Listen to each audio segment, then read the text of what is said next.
അളിയ തുടക്കമല്ലേ, നടപ്പ് കുറച്ച് പയ്യാക്കിയാലോ? സ്ലോ മോഷൻ ആണോ ഉദ്ദേശിച്ചത്? യാ, വാ, എല്ലാം ഒന്നേനെ. പെട്ടി ഇങ്ങോട്ട് എടുക്ക്. ഇത് സ്ലോ മോഷൻ അല്ലേ? ഓ, പെട്ടി മിസ്സാവരുത്. പിടിച്ചോ. നെഞ്ചും കൂടെ പൊളിഞ്ഞാൽ വാടാ.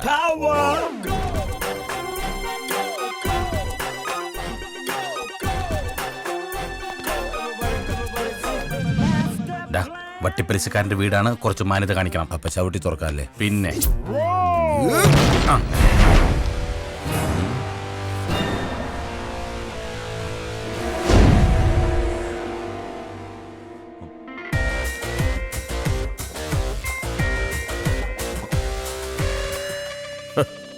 ഇങ്ങനെ ഒരു വരവ് നീ ഒരിക്കലും പ്രതീക്ഷിച്ചില്ല അല്ലേ? ഒരാണും പെണ്ണ് സംസാരിക്കുന്നതിനിടയ്ക്ക് കയറി ഡോയ് കൂയിന്നൊന്നും ഒച്ചുണ്ടാക്കരുത്. Boss continue. Thank you. ഞാൻ നിനക്ക് കാശ് തരാനുണ്ടെന്ന് കരുതി എന്റെ ഓഫീസിൽ കയറി എന്ത് തോന്നിവാസവും കാണിക്കും അല്ലടാ? അല്ല സുധീന്ദ്ര, ഏത് പോലീസുകാരനും ഒരു അബദ്ധം പറ്റത്തില്ലേ? വട്ടിപ്പലിശക്കാരനൊക്കെ എന്ന് മുതലാടാ പോലീസുകാരനായത്?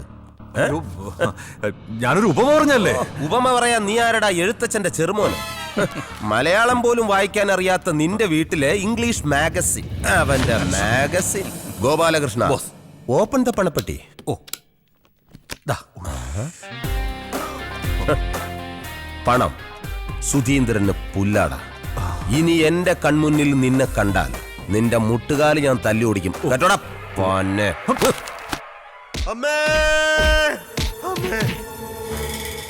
ഉറക്കത്തി നീ എന്തൊക്കെയാടാ ഈ കാണിച്ചു കൂട്ടുന്നേ? അതമ്മേ, ഞാൻ ഈ ചെറുതായിട്ടൊരു സ്വപ്നം കണ്ടതായിരുന്നു. നീ ഇങ്ങനെ സ്വപ്നം കണ്ടാലേ നിന്റെ പെങ്ങക്ക് ഭർത്താവില്ലാതായി പോകും. അളിയനെന്തു പറ്റി? ദാ നോക്ക്. അളിയൻ ഇന്നലെ എന്റെ അടുത്താണോ കിടന്നത്? ഞാൻ ഉറക്കത്തിലായിരുന്നു അളിയ. ശരിക്കും എന്താ പറ്റിയത്? എന്താ പറ്റിയതോ? ഇടിയും തന്ന് മുഖത്ത് ചൂട് ചായ ഒഴിച്ചിട്ട്. അത് സ്വപ്നത്തിൽ സംഭവിച്ചതാ. പക്ഷേ അളിയനൊന്ന് ഉറക്ക കരഞ്ഞിരുന്നെങ്കിൽ, ഒന്നൊച്ച വച്ചിരുന്നെങ്കിൽ ഞാൻ ഉണർന്നേനെ അളിയ, ഞാൻ ഉണർന്നേനെ. അമ്മ വരാൻ ഒരു 2 മിനിറ്റ് വൈകിയിരുന്നെങ്കിൽ ഞാൻ ഒരിക്കലും ഉണരില്ലായിരുന്നു. അതുപോട്ടെ, അളിയൻ എന്ത് സ്വപ്ന കണ്ടത്? ഞാൻ എന്റെ കടബാധ്യത മുഴുവൻ തീർക്കുന്ന സ്വപ്ന കണ്ടത്. അല്ലാതെ എന്നെ തീർക്കുന്ന സ്വപ്നമല്ലല്ലോ അളിയ. അളിയന്റെ കടബാധ്യത ഒരിക്കലും തീരാത്ത സ്വപ്ന. അളിയനൊന്ന് പിടിക്കോ? അവന്റെ ശരീരത്തിൽ അവയങ്ങളൊക്കെ വറക്കേണ്ടോ നോക്കട്ടെ. ദേഹം മുഴുവൻ പൊള്ളിയാൻ തോന്നുന്നു. ചൂട് ചായ മുഖത്തൊഴിച്ച്. ഒരു കണക്കിന് അളിയൻ ഭാഗ്യവാനാ. ഞാൻ ഇന്നലെ കണ്ട സ്വപ്നം എന്താണെന്നറിയോ? എന്താ അളിയ? അളിയന്റെ മുഖത്ത് ആസിഡ് ഒഴിച്ച് ഈ വീടിന് ഞാൻ തീയിടുന്നതായിട്ടാ.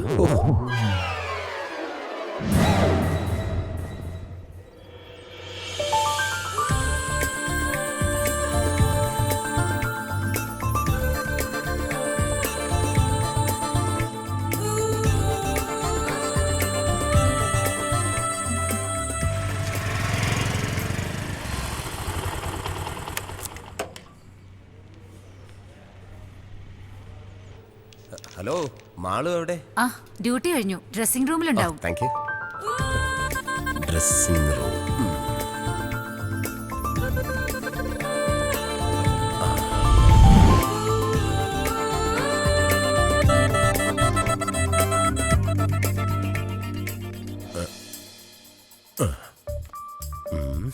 ദൈവമേ, ആരും വരല്ലേ.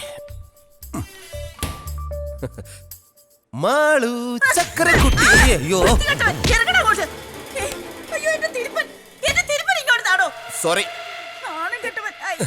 മാളു വന്ന് കരുതിയിട്ട.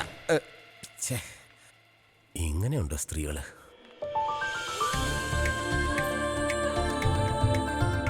മാളു, നീ ഡ്രസ്സിംഗ് റൂമിലുണ്ടെന്ന് കരുതി ഞാൻ അതിനകത്ത് നിന്ന് കയറി. ഞാനില്ലാന്ന് അറിഞ്ഞോണ്ട് കയറിയതല്ലേ? അതെ, എങ്ങനെ മനസ്സിലായി? ഈ സ്വഭാവം എനിക്ക് അറിയില്ലേ. പിന്നെ ഇന്ന് വൈകുന്നേരം റെഡി ആയിട്ടിരുന്നോ? ഒരു കിടിലം പർച്ചേസ് ഉണ്ട് എന്റെ വക. അപ്പൊ എന്നെ വീട്ടിൽ കൊണ്ട് വിടുന്നില്ലേ? ഇന്ന് നീ ഒറ്റയ്ക്ക് പോയാ മതി. എനിക്ക് കൊറിയർ ഓഫീസിലെത്താൻ സമയമായി. Okay, bye. കല്യാണം ഒന്ന് കഴിഞ്ഞോട്ടെ. ഓക്കെ, കല്യാണം കഴിയട്ടെ. അപ്പൊ കല്യാണം കഴിഞ്ഞില്ലല്ലേ? ഇല്ല, അമ്മാവന്റെ മകളാ കെട്ടാൻ പോകുന്നേ ഉള്ളൂ. മോനെ, ഒരു ഉപദേശം തരാം. എന്താ? ഈ വിവാഹം എന്ന് പറയുന്നത് ഒരു KSRTC ബസ് പോലെയാ. അതായത് പുറത്തു നിൽക്കുന്നവർക്ക് അകത്തോട്ട് ഉന്തി തള്ളി കയറിയാ മതി. എന്നാ അകത്ത് നിൽക്കുന്നവർക്കോ എങ്ങനെയെങ്കിലും പൊത്തിയാടി പുറത്തേക്ക് വരണമെന്നാ. ദേ, എന്റെ ഒരു അനുഭവം വെച്ചാ ഞാൻ പറയുന്നത്. ശരി, പോടോ അസൂയക്കളവാ. ഓ ഭാഗ്യം, ഇന്നെങ്കിലും ബ്രേക്ക് കറക്റ്റ് കിട്ടി. അല്ലെങ്കിൽ എന്റെ കയ്യിൽ നിന്ന് നിനക്കിട്ട് കിട്ടിയാ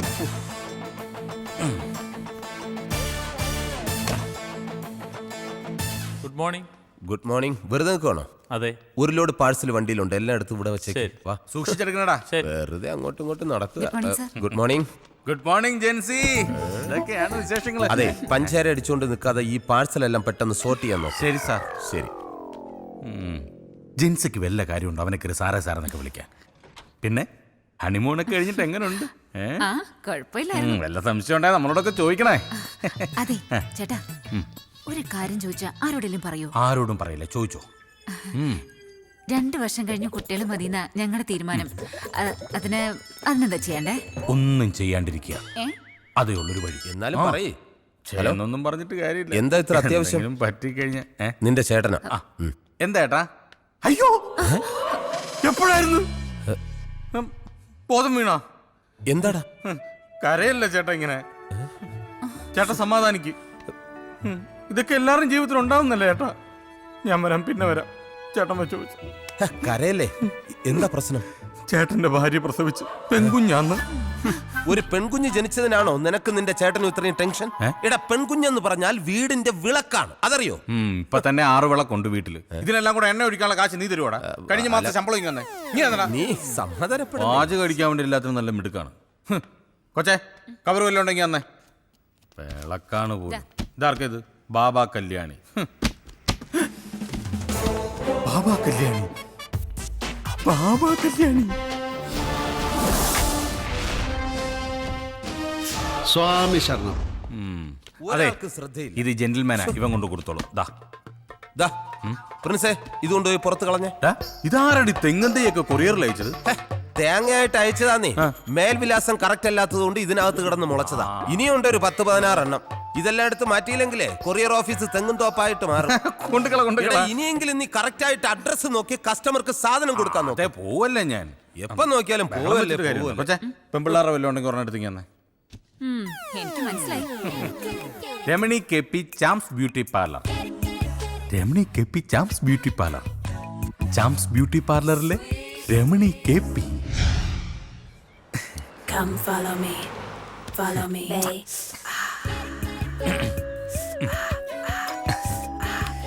രമണി മോൾ ഇപ്പൊ വരും. Come follow me, follow me, baby.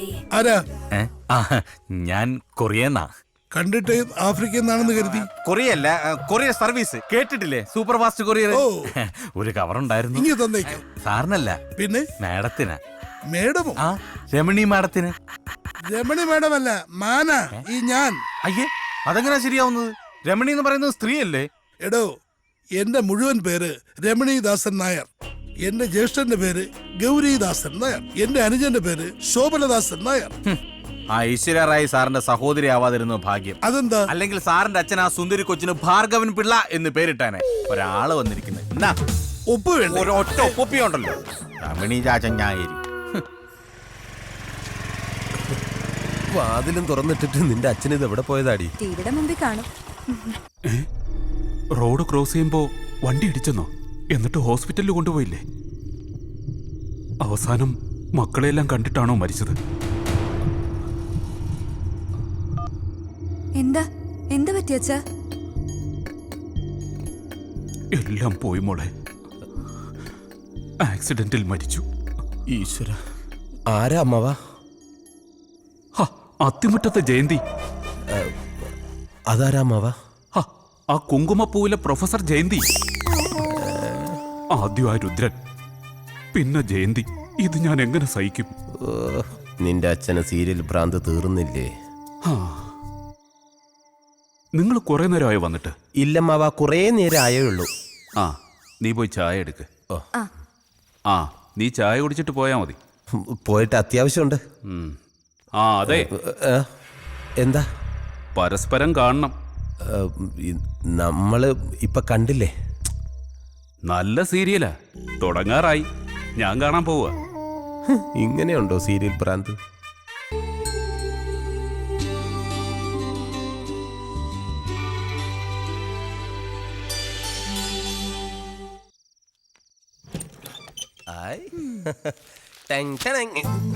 Hi D ദേ നിങ്ങൾക്ക് എല്ലാവർക്കും ഉള്ള ഡ്രസ്സ് ഇത് പിടിച്ചേ. ഈ ഏട്ടന് ഇത്ര നേരത്തെ വന്നൂടെ? എടി നേരത്തെ വന്നാ ഇത്രയും സാധനങ്ങൾ നിനക്ക് വാങ്ങാൻ പറ്റൂ? ആ ഇവിടെ ആർക്കൊന്നും അറിയില്ലെന്നാ വിചാരം. അല്ല, മാളി ചേച്ചി എന്ത് പറഞ്ഞു? നിന്റെ നാവിന്റെ നീളം അല്പം കുറയ്ക്കാൻ പറഞ്ഞു. അവിടെ ചെന്ന് ഇത്രയും നേരം അടയിരിക്കാതെ നിനക്ക് ആ പെണ്ണിനെ ഇങ്ങ് വിളിച്ചോണ്ട് വന്നൂടെ? ആ ആഗ്രഹമില്ലാഞ്ഞിട്ടല്ല, ആദ്യം ഇവളെ നല്ലൊരുത്തന്റെ കൂടെ പറഞ്ഞയക്കട്ടെ. നടന്നത് തന്നെ. വിമലേച്ചിയുടെ കല്യാണം നടത്തിയ കടം ഇതുവരെ തീർന്നിട്ടില്ല. ഒക്കെ നടക്കൂടി. പിന്നെ ഇതെന്തിനാ പാതിരാത്രി ബാങ്ക് വിളിക്കുന്നത്? ഇത് വാങ്കുവിളിയല്ല, നിന്റെ പുന്നാര അളിയന്റെ നിലവിളിയാ. സദാസമയം പാർട്ടി പ്രവർത്തനം അല്ലേ. ഏതോ സമരത്തിന് പോയി തല്ലും കൊണ്ടോണ്ട് വന്നിരിക്കുക. ആവി പിടിക്കുന്നതിന്റെ ബഹളം ആ കേക്കുന്നേ. നിങ്ങൾക്കൊന്നും ഉറക്കൂല്ലേ രാത്രി? പാതിരാത്രി ഇങ്ങനെ കുരവേട്ടുകൊണ്ടിരുന്നാൽ എങ്ങനെയാളിയാ വീട്ടിലുള്ളവർ ഉറങ്ങുന്നേ? അളിയനിത് എന്ത് പറ്റിയതാ? ആണവ കരാറിനെതിരെ നമ്മുടെ പാർട്ടിക്ക് വേണ്ടി ഒരു കലക്ടറേറ്റ് വളയലുണ്ടായിരുന്നു. എന്നിട്ട് അളിയനാണല്ലോ വളഞ്ഞിരിക്കുന്നത് പാർട്ടി ചിഹ്നം പോലെ. ഇപ്പോഴാടി നിന്റെ ഭർത്താവിന്റെ പേരിനൊരർത്ഥം വെച്ചത്. എന്ത്? TK പ്രഭാകരൻ, തല്ലുകൊള്ളി പ്രഭാകരൻ. ശവത്തി കുത്താതെ അളിയ. അല്ല, ഇനി അടുത്ത സമയത്തെങ്ങാനും സെക്രട്ടേറിയറ്റ് വളയാൻ പോകുന്നുണ്ടോ? ഉണ്ട്. ഡേറ്റ് ഫിക്സ് ചെയ്തിട്ടില്ല. ഫിക്സ് ചെയ്തിട്ട് നേരത്തെ അറിയിക്കണം. എന്തിനാ? ഒരു വളഞ്ഞ ശവപ്പെട്ടി മേടിച്ചു വെക്കാനാ. അളിയ, എന്റെ പൊന്നളിയ, അളിയൻ ഇങ്ങനെ വളഞ്ഞു വളഞ്ഞ് എന്റെ പെങ്ങളെ വിധവയാക്കരുത്. പാർട്ടി പ്രവർത്തനം വെറുതെ തല്ലുള്ള. എടേ നമുക്ക് പോയി കിടന്ന് ഉറങ്ങാൻ നോക്കും മനുഷ്യ. നാട്ടുകാരുടെ തല്ലും കൊണ്ട് വന്നിരിക്കുന്നു. ഇനി ഉറക്കം മാത്രം നടക്കൂ. നാളെ തല്ലുകൊള്ളാൻ നോക്കണം. എന്ത് പറ്റിയളിയാ? ഒന്നുമില്ല അളിയ. ചേട്ടാ, എന്താടാ? പട്ടിയുണ്ടോ? എന്തിനാ? ഒരു കൊറിയർ ഉണ്ടായിരുന്നു. പട്ടിക്കും കൊറിയറാ? ആരുടെ അയച്ചത്? പട്ടിയെക്കാളും കഷ്ടമാണല്ലോ ഇയാള്. പറയടാ, ആരുടെ അയച്ചത്? അല്ല, അത് ഡോക്ടർക്കുള്ളതാ. ഡോക്ടറിന്റെ കൊറിയർ നീ എന്തിനു പട്ടിക്ക് കൊടുക്കുന്നത്? അതല്ല ഏട്ടാ, എനിക്ക് അകത്തോട്ട് വരാൻ ഇവിടെ കിടക്കുന്ന പട്ടി കടിക്കൂ? ഈ പട്ടി കടിക്കൂല. തൊട്ട് താഴെ ഒരു പട്ടി കിടപ്പുണ്ട്, അത് ഉഗ്രനായിട്ട് കടിക്കും. തുറന്നു വിടട്ടാ? അയ്യോ, അതിനല്ല, എനിക്ക് ഡോക്ടർക്ക് കൊറിയർ കൊടുക്കണം. ഡോക്ടർ ഉണ്ടല്ലോ. ഡോക്ടറെ നീ ഉണ്ണിക്കാൻ വന്നതാ അതാ കൊറിയർ കൊടുക്കാൻ വന്നതാ? കൊറിയർ കൊണ്ടുകൊട്. ചെല്ല്. ഇയാളെന്താ ചിമ്പാൻസിക്കുണ്ടായി? പട്ടിയുണ്ട് കേട്ടാ. ശരി. യെസ്, മുഹമ്മദ് കുട്ടി സ്ലീപ്പിംഗ് അല്ല സ്പീക്കിംഗ്. ലിവറ്, ഹാർട്ട്, ചെറുകുടൽ, വൻകുടൽ എല്ലാം മിതമായ വിലയ്ക്ക് കിട്ടുന്ന സ്ഥാപനമാണ് സേവകൻ അസോസിയേറ്റ്. നിങ്ങൾക്ക് എന്തുവാ വേണ്ടത്? എന്തുവാ? പ്ലീഹയോ? അതെന്തുവാ? ഇടോ, അതൊക്കെ സാധാരണ മനുഷ്യർക്കുള്ള സാധനമാണോ? എന്തോ പോടി ഓടിത്. പ്ലീഹ പോലും പ്ലീഹ. നമസ്കാരം സാർ. എന്തുവാ നിങ്ങളുടെ പ്രശ്നം? ഓ, ഹലോ, ഹാർട്ടോ. അതെ, നിങ്ങളെ നാളെ വൈകിട്ട് വിളിക്കേ. ശരി. എന്താ നിങ്ങളുടെ പ്രശ്നം? അതായത് ഹലോ, ഭയങ്കര ബിസിയുള്ള ആളാണ്. ലിവറോ ആടിൻ്റെയോ? എടോ, ഇത് ഇറച്ചിക്കടയല്ല, മനുഷ്യന്മാരുടേതേ എടുക്കത്തുള്ളൂ. ഇനി കാര്യം പറ, കൊടുക്കാനാന്നോ എടുക്കാനാന്നോ? കൊടുക്കാനാ. ഏത് പാർട്സാ? അത് ഈ കിഡ്നി ആണെങ്കിലോ? അത് കൊള്ളാം. പിന്നെ പ്രായം, ബ്ലഡ് ഗ്രൂപ്പ് ഇതിനെ ആശ്രയിച്ചായിരിക്കും വില. നിങ്ങളെ എത്രയായിരിക്കും ഉദ്ദേശിക്കുന്നത്? കുറച്ച് കൂട്ടി പറഞ്ഞു. ഒരു 10 ലക്ഷം 20 ലക്ഷം രൂപ. അത്രയൊന്നും കിട്ടത്തില്ല. മാർക്കറ്റ് വില 5 ലക്ഷം രൂപയാണ്. അതിന്ന് 20% എന്റെ കമ്മീഷനാണ്. 20%? ഇതൊക്കെ വലിയ വലിയ ഡോക്ടേഴ്സുമായിട്ടുള്ളൊരു ടൈപ്പാ. ഇനിയിപ്പോ എന്താ ചെയ്യാ? നീ വിഷമിക്കണ്ട, 2 കിഡ്നി തന്നാലോ? 10 ലക്ഷം രൂപ. സമ്മതിച്ചു. അത് വേണ്ടടാ. പിന്നെ കാര്യം നടക്കണ്ടേ? അതല്ലടാ, എന്റെ കാര്യത്തിന് നിന്റെ ഒരു കിഡ്നിയും കൂടെ എടുക്കാന്ന് വെച്ചാ. എന്റെ കിഡ്നിയോ? നിന്റെ 2 കിഡ്നി കൂടെ കൊടുക്കുന്ന കാര്യമോ ഞാൻ പറഞ്ഞത്? ഒരാളുടെ 2 കിഡ്നി എടുത്ത് കൊടുത്താൽ ആള് തട്ടിപ്പോവും. ആണോ? അതെ, ഒരു കിഡ്നി തരം വളരെ അത്യാവശ്യമായതുകൊണ്ടാ. ഒരു 20 ലക്ഷം രൂപ എങ്ങനെയെങ്കിലും തരണം. എല്ലാ ബോഡി പാർട്സും ഞങ്ങൾ എടുക്കും. ഒരു കാര്യം ചെയ്യും, ഈ 2 എണ്ണം ഉള്ളതിന്ന് നമുക്ക് ഓരോന്നും എടുക്കാം. ചിലപ്പോ 20 ലക്ഷം തികയുമായിരിക്കും. ഒന്ന് വന്നേ, എല്ലാത്തിനും ഓരോന്ന് കൊടുത്ത പ്രശ്നമാവോ? അതെ, പ്രശ്നമാവും. അപ്പോ വേറൊരു നിവൃത്തി ഇല്ലല്ലേ? പിന്നെ ഇതിലും കൂടുതൽ വലുതെന്ന് എടുക്കാൻ ആള് വരുമ്പോ ഞങ്ങൾ അറിയിക്കാം. നിങ്ങളുടെ നമ്പർ ഓഫീസിൽ കൊടുത്തിട്ട് പോക്കോളൂ. ശരി. ഓ ശരി. പോവാം. ഓ 20 ലക്ഷത്തിന് കൊണ്ടുവച്ചിരിക്കല് ഇവനക്ക് വേറെ പണി. അയ്യോ എന്റെ കെട്ടി. ചേട്ടൻ ധൈര്യമായിട്ടിരിക്കും ചേട്ടാ, എന്ത് സംഭവിച്ചാലും ഞാൻ നോക്കിക്കോളാം. ഹാ, ധൈര്യമായിട്ടിരിക്കാൻ പറഞ്ഞില്ലേ, പിന്നെ ഇതിലെ ടെൻഷൻ അടിക്കുന്നത്? എന്താടാ കുറെ നേരം ആയില്ലേ? ഓ, ഒന്നും പറയണ്ട. എന്റെ പാവൻ ചേട്ടൻ കുഞ്ഞൊരു വീട് പണിത്, അത് പഞ്ചായത്തിൽ അറിയിച്ചില്ലെന്ന് പറഞ്ഞ് വലിയ പ്രശ്നമായടാ. നിങ്ങളുടെ പഞ്ചായത്താണോ? അതെ. അപ്പൊ പിന്നെ അറിയിക്കണ്ടേ? എന്തിന്? പുതിയ പഞ്ചായത്ത് ഓഫീസ് പണിതപ്പോ എന്റെ വീട്ടിൽ അറിയിച്ചോ? ഇല്ലല്ലോ. പിന്നെന്തിനാ നമ്മൾ അവരെ അറിയിക്കുന്നത്? ഒരു പാല് വിട്ട് അങ്ങോട്ടും ഇങ്ങോട്ടും വേണം, അത് പഞ്ചായത്തായാലും മുനിസിപ്പാലിറ്റി ആയാലും. എടാ, ഈ പഞ്ചായത്ത് ഓഫീസിനെ അറിയിക്കണം. നീ പഞ്ചായത്തിന്റെ ഭാഗത്താണോ എന്റെ ഭാഗത്താണോ? അതെ, ആ. സുധി സാറിനെ അന്വേഷിച്ച ഒരാൾ പുറത്തു വന്നിരിക്കും. ആരാ? വേറെ ആര്? നീ പൈസ മേടിച്ചിട്ടുള്ള ആരെങ്കിലും ആയിരിക്കും. വെളുപ്പിനെ മരിച്ചു പോയെന്ന് പറഞ്ഞേക്കും. അയ്യോ അതല്ല, ഇത് കാശ് ഇങ്ങോട്ട് തരാൻ വന്നാ പറഞ്ഞേ. കണ്ടിട്ട് ആളൊരു മാന്യനാന്ന് തോന്നുന്നു. മാന്യന്മാരാടാ നിന്നെ തിരക്കി വരുന്നത്? അറിയില്ലളിയ. നീ ഇവിടെ ഇരുന്ന് എല്ലാം ഫില്ല് ചെയ്തേ. കറക്റ്റ് അഡ്രസ് തന്നെ എഴുതണേ, മാറരുത്. ഫില്ല് ചെയ്തോളൂ. ആരാടാ? ഓടല്ലേ ഓടല്ലേ. അതെ, നമ്മൾ തൽക്കാലം കിഡ്നി വിൽക്കാൻ തീരുമാനിച്ചിട്ടില്ല. കിഡ്നിക്കല്ല ഞാൻ വന്നത്. പിന്നെ പറയാം. സുധിയെ കുറിച്ച് ഞങ്ങളെല്ലാം അന്വേഷിച്ചു. കഷ്ടം അല്ലയോ? അതെ. ആ, വീടും പറമ്പും ഒക്കെ നഷ്ടപ്പെടുക എന്ന് പറഞ്ഞാ അത് അതിലും വലിയ കഷ്ടമുള്ള കാര്യമാ അല്ലയോ? പിന്നെ ആ, പെട്ടെന്ന് എടുപിടിന്ന് 20 ലക്ഷം രൂപ ഉണ്ടാക്കുക എന്ന് പറഞ്ഞാ അത് അതിലും വലിയ കഷ്ടമുള്ള കാര്യമല്ലയോ? അല്ലയോ? അതെ, അതെ. ആ, പക്ഷേ സുധി, നീ വിചാരിച്ചാൽ 10 മാസം കൊണ്ട് 20 ലക്ഷം രൂപ ഉണ്ടാക്കാം. 10 മാസം കൊണ്ടോ? അതെങ്ങനെ? അതൊക്കെ ഉണ്ട്. പക്ഷേ ഈ 10 മാസവും പറയുന്നതനുസരിച്ച് നിൽക്കണം ഇല്ലയോ? അതെ. ആ, മമ്മൂട്ടിക്ക, നിങ്ങൾ കാര്യം എന്താണെന്ന് വെച്ചാൽ തെളിച്ച് പറ. ഇടാ ഒന്നുമില്ല, ഒരു ഗർഭം ചുമക്കണം. ഇറങ്ങി പോടോ വെളി. ഈ മുതുക്ക പ്രായത്തിൽ താൻ ചെന്ന് ആർക്കോ ഗർഭം ഉണ്ടാക്കിയിട്ട് അത് നമ്മൾ ചുമക്കണോ? എടാ, എനിക്കതിനുള്ള ആംബിയർ ഇല്ലെന്ന് നിനക്ക് അറിഞ്ഞൂടെ? ഇതല്ല, പിന്നെ ഒരാളെ ഗർഭമാക്കണം. നിങ്ങൾക്കപ്പൊ അതിന്റെ പണിയുണ്ടല്ലേ? പെണ്ണിനെ കൊണ്ടുവന്നിട്ടുണ്ടോ? ഇതൊന്നുമല്ല ഞാൻ പറയാൻ ഉദ്ദേശിച്ചത്. എന്തുവാ അത്? എന്തുവാണത്? വട്ട് ഡോക്ടറുടെ കാര്യം. ഒരു വട്ടു ഡോക്ടർ വന്ന് പെട്ടിട്ടുണ്ട്. അയാൾക്ക് ഗർഭിണിയാക്കാൻ ഒരു പുരുഷനെ വേണമെന്ന്. എന്തോ തട്ടിപ്പ് കേസാ. എന്തായാലും എന്താ, 1 മാസം 2 ലക്ഷം രൂപ വച്ച് 10 മാസം കൊണ്ട് 20 ലക്ഷം രൂപ നിനക്ക് കിട്ടും. അതിന്റെ കമ്മീഷൻ എനിക്കും കിട്ടും. എന്തോ പറയുന്നു? 1 മിനിറ്റ്. ഇയാളെ പറഞ്ഞു വിട്. അതെന്താ? ഇയാൾക്ക് മുഴുത്ത ഭ്രാന്താടാ. അല്ലടാ, അയാൾ പറയുന്നതിൽ എന്തെങ്കിലും ഒരു നിനക്കും ഭ്രാന്തായാടേ. ഭ്രാന്തോ? ഇയാക്കോ?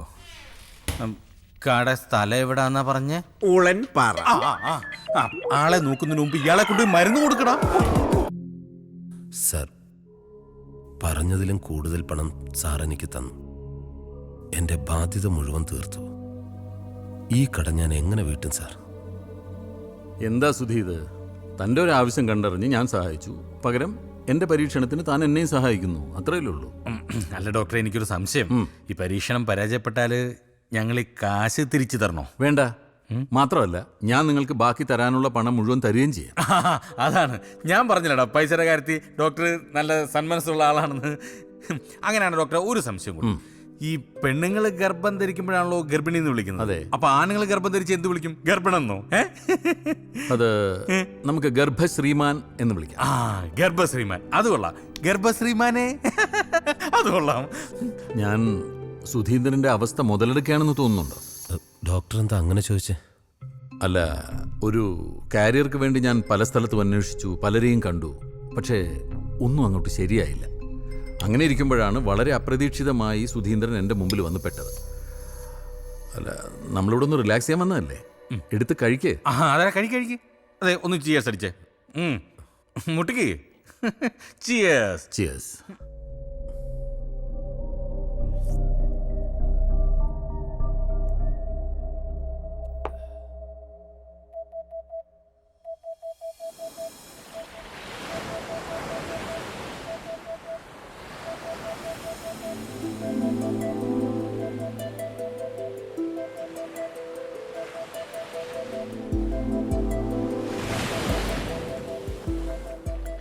നീ എന്തെങ്കിലും ഒന്ന് പറയേ.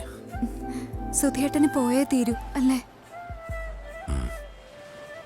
ആ, ആരെയും വിട്ടുപോകാൻ താല്പര്യം ഉണ്ടായിട്ടല്ല. പക്ഷേ വലിയ ശമ്പളമുള്ളൊരു ജോലി എൻ്റെ എല്ലാ പ്രശ്നങ്ങൾക്കുമുള്ളൊരു പരിഹാരമാണ്. സുധിയേട്ടന്റെ പ്രശ്നങ്ങളൊക്കെ എനിക്ക് അറിയാഞ്ഞിട്ടല്ല. 1-2 വർഷങ്ങൾ കഴിഞ്ഞാൽ പിന്നെ നമ്മൾ ഒരുമിച്ചല്ലേ, മരണം വരെ. അമ്മയെ ശ്രീകുട്ടിയൊക്കെ ഒരു വിധത്തിലാ പറഞ്ഞ് സമ്മതിപ്പിച്ചത്. ഒരു ദിവസം പോലും കാണാതിരിക്കാൻ കഴിയില്ല എനിക്ക് എന്റെ സുധിയേട്ടന്. പിന്നെ എങ്ങനെയാ 2 വർഷം?